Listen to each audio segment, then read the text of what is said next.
பணத்தை இருப்பு வைத்துக் கொள்ளுங்கள். நீங்க கடைசியா உங்க கடைசி பயணத்துக்கு கூட நீங்க வேற யாரும் நம்பாதீங்க. நீங்க உங்க கையில இருக்கிற பணத்தை வச்சு அந்த கடைசி நிகழ்ச்சிகளுக்கு கூட உங்க உறவினரோ உங்க பையனோ கூட செய்யுங்க. ஆனா அதுக்கு நீங்க ஒரு முதல்ல எடுத்து வச்சுட்டு போங்க. உங்களுடைய பணம் உங்களுடைய செலவுக்கானதா இருக்கு. இன்னொருத்தவங்களை எதிர்பார்த்து இருக்க கூடாது என்கிற வைராக்கியத்தை நீங்க ஒவ்வொருத்தரும் உணரணும். ஏன்னா இந்த பணம் நாம கஷ்டப்பட்டு ரத்தம் சிந்தி சம்பாதிச்ச பணம். இந்த ரத்தம் சிந்தி சம்பாதிச்ச பணத்தை யாருக்கோ அள்ளி கொடுத்த அவருக்கு நீங்க ஒண்ணு புரிஞ்சுக்கீங்க. நீங்க கஷ்டப்பட்டது உங்களுக்கு அந்த கஷ்டம் தெரியும். அந்த பணத்துடைய அருமை உங்களுக்கு தான் தெரியும். நீங்க கொடுக்கக்கூடிய பணம் உங்க பிள்ளைக்கு நீங்க அன்போட கொடுக்குறீங்க. ஆனால் அதனுடைய வழி என்னன்றது அவங்களுக்கு தெரியாது. அதனுடைய வழி என்னன்னு அவங்க பிள்ளைகளுக்கு தெரியாது. அப்பா கொடுத்தாரு வாங்கிட்ட செலவு பண்ணிட்டு அவ்வளவுதான். நீங்க எவ்வளவு சிரமப்பட்டு அந்த பொருளை கொடுத்துருப்பீங்கிறது உங்களுக்கு தான் தெரியும். அவருக்கு தெரியாது, அவருடைய மனைவிக்கு தெரியாது. ஆகவே தயவு செய்து உங்களுடைய வருமானத்தில் வந்த உங்களுடைய உழைப்பில் வந்த அந்த பணத்தை தயவு செய்து உங்களுடைய காப்பீடா வச்சுங்க. உங்களுடைய மனைவியுடைய செலவுக்காக வச்சுங்க. உங்களை மட்டுமே நம்பி வந்திருக்காங்க மனைவி. உங்க பிள்ளைங்கள்லாம் கூட அவங்க கவனிக்கிறாங்களோ என்னமோ தெரியாது. ஆனா கடைசி மூச்சு வரை அவருடைய கடைசி மூச்சு இருக்கும் வரை உங்களுடைய கடைசி மூச்சு இருக்கும் வரை நீங்கள் தான் 2 பேரும் தான் ஒருத்தருக்கு பாதுகாப்பா இருக்க முடியும். அத உங்களுக்கு பாதுகாப்பா இருக்கிறது எதுனா நீங்க கஷ்டப்பட்டு சம்பாதிச்சு வாங்கி இருக்கிற பொருள். நீங்க இந்த பென்ஷன் வாங்குறீங்க, அந்த பென்ஷன் கிராஜுவிட்டி இது போன்ற ஓய்வுகால பலன் இதை தயவு செய்து எந்த காரணத்துக்காகவும் நீங்க பிரித்து கொடுக்காதீங்க. உங்களுக்கு பிறகு வேணா உங்க பிள்ளைங்க எடுத்துக்கோ. உங்க 2 பேரும் காலத்துக்கு பிறகு அதை எடுத்து போட்டு அதை பற்றி தப்பு இல்லை. யாரோ எடுத்துக்கிறதெல்லாம் உங்க பிள்ளைங்க எடுத்துப்போம் அப்படின்னு வேணா வைத்து விடுங்கள். தயவு செய்து ஏமாந்து விடாதீர்கள். ஏன்னா இதுதான் வாழ்க்கையில நாம பார்க்கிற நம்ம பிள்ளைகளாகவே இருந்தாலும் சரி நம்ம ரத்தம் தான். ஆனால் அவர்களாலே முடியல அப்படிங்கிறத அவர் சொல்றாரு. என் பிள்ளைங்க எல்லாம் நல்லவன் தாங்க, கஷ்டப்படுறாங்க, அதனால முடியலையேன்னு சொல்றாரு. இப்போ ஆமா விட்டு கொடுக்க முடியல. அவராலையும் தெரியுது நிலைமை என்னன்னு தெரியுது. ஆனா அதை விட்டு கொடுக்க முடியல, அதனால சொல்றாரு. ஆனால் நான் என்ன சொல்றேன், நீங்க இவ்வளவு கஷ்டப்பட்டு எல்லாம் செஞ்சுட்டு கடைசியில போய் ஒண்ணும் இல்லாம நீங்க எதுக்கு கஷ்டப்படணும் எல்லாத்தையும் கொடுத்துட்டு? அதனால உங்களுக்கு என்ன உங்களுடைய தேவைக்கு என்று ஒரு குறிப்பிட்ட பகுதியை கொடுத்து வச்சுங்க. அட்லீஸ்ட் குறைஞ்சபட்சம் இப்ப கிடைக்கக்கூடிய பணத்தையாவது நீங்க கையில வச்சுங்க. இனிமேல் கிடைக்கக்கூடிய பகுதியை பணத்தையாவது கையில வச்சுங்க.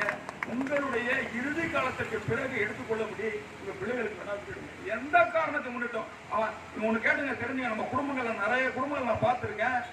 பணம் கையில வர வரைக்கும் ஒருத்தனை வரமாட்டான் பக்கத்துல. பணம் கையில வந்துருச்சுன்னு தெரிஞ்சிருச்சுன்னா அப்பதான் ஒருத்தனுக்கு முக்கியமான வைத்தியம் வேண்டியதா இருக்கும். அப்பதான் ஒருத்தனுக்கு மிக முக்கியமா ஒரு நிலம் வாங்குறதுக்கு கொஞ்சம் பணம் தேவைப்படா இருக்கும். அது நீங்க கொடுத்தீங்கன்னா ஒத்தாசையா இருக்கும். அது ரொம்ப நெருங்கின சொந்தமா வேற இருப்பான். அப்ப வேற வழியும் இல்லாம இருக்கும். இப்படிப்பட்ட சூழல் எல்லாம் வரும் தான். அது வருங்கிறது அதுக்காகலாம் நீங்க எதுக்கும் இடம் கொடுக்காதீர்கள். ஏன்னா நீங்க இன்னைக்கு அவதிப்படும் போது அவங்க யாருமே உதவல இல்ல. அவங்க எப்படி நாளைக்கு அவங்களுக்கு கஷ்டப்படணும் நீங்க எப்படி உதவணும் என்ற தேவை இருக்கு. உறவினர்கள் தான், சொந்தம் தான், அதெல்லாம் வேற. அதுக்காக என்னன்னா 5-10 உதவி செய்யக்கூடிய சாதாரண உதவிகளை செய்யுங்க. உங்களுடைய மூலதனத்தை கூட அவங்கள்ட்ட கொடுத்துட்டு அவங்க கொடுப்பாங்களா கொடுக்க மாட்டாங்களா நீங்க காத்துட்டு இருக்க வேண்டிய அவசியம் இல்லை. அதனால சொல்றேன். ஏன்னா இங்கேருந்து வாங்குறது அவ்வளவு அவதியா இருக்கு. இதை வாங்கி கொண்டு அவங்கள்ட்ட கொண்டு நரிகிட்ட கொடுத்து பாலம் கொடுத்த மாதிரி அவங்கள்ட்ட கொடுத்துட்டு நீங்க அதையும் வியாதிக்காதீங்கன்னு சொல்லி கேட்டுக்கொண்டு சார் ஏடிஎம்மே வாங்கி வச்சுக்கிறாங்க சார் பிள்ளைங்க. ஏடிஎம்மே வாங்கி வச்சுக்கிறாங்க. கார்டே வாங்கி வச்சுக்கிறாங்க. கார்டை கொடுத்து இப்பெல்லாம் நான் கடன்னா ஏடிஎம் கார்டு தான். கார்டை கொண்டு கொடுத்துட்டு அவர் கார்டில் சொல்லிடுவாரு. நீங்க 31ஆம் தேதி பென்ஷன் வருதோ 1ஆம் தேதி பென்ஷன் வருதோ அது அவருக்கு கரெக்டா தெரியும். யாருக்கு கடன் கொடுத்தவருக்கு அவர் கார்டை சொல்லி அவர் இழுத்துறாரு. அவர் இழுத்துட்டு அவர் கொடுத்தா மீதி ஏதாவது இருந்ததுனா தான் நீங்க எடுக்கலாம். எல்லாம் அவர் கொடுத்தாலும் வாங்கலாம். இப்படிப்பட்ட சூழ்நிலையில நீங்க எல்லாத்தையும் கொண்டு கொடுத்துட்டு கடைசியில ஒண்ணுமே இல்லாம இங்க ஏமாந்தது போதும். பல்கலைக்கழகத்தில் போய் வேலை செஞ்சு நம்ம படுகை வச்சு இங்க உட்காந்துருக்கோம். அந்த மாதிரி நிலைமை நீயும் வர வேண்டாம். அது தொடர வேண்டாம். அதுக்கு நீங்களே வாய்ப்பளிக்க வேண்டாம் என்று கேட்டுக்கொண்டு நம்முடைய பிள்ளைகளை அயற்பணி ஊழியர் தோழர்களும் வந்தாங்க. அந்த பிள்ளைகள் பார்த்தீங்கன்னா இங்கே தான் வந்திருக்காங்க. ஊரில் அவ்வளோ தொலைவுல கடைசியில இந்த வெயில்ல வேற வெயில இருந்து போயிட்டு இன்னைக்கு போய் அவங்க என்ன நிலைமையில இன்னைக்கு போனா இன்னைக்கு ஃபுல்லா ஒரு எடுத்துட்டா கூட அவங்களால முடியாது. அவ்வளவு கஷ்டமா இருக்கும். அந்த மாதிரி அவ்வளவு சிரமங்கள் இருக்கிற கடையில வந்திருக்காங்க. அவங்களுக்கு மீண்டும் நன்றி தெரிவித்துக் கொள்கிறேன். அந்த ஊழிய தோழர்கள் அவர்கள் அங்கங்கே விசாரிக்கப்பட்டால்தான் அவருக்குள்ளே நியாயம் கிடைக்கும் என்பதையும் தெரிவித்து அடுத்து நம்ம வந்து சார் நீங்க பேசுங்க, நீங்க பேசிட்டு முடிச்சிடலாம்.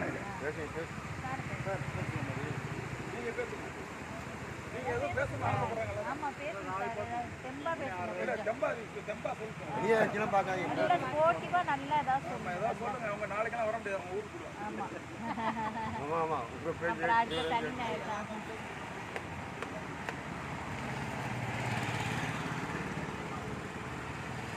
அடுத்த மாசத்துக்கு ரெடி ஆக சொல்லுங்க.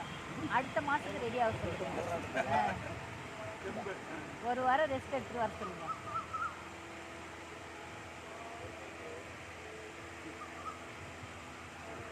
அன்பார்ந்த தோழர்களே, மணி 6 ஆகுது.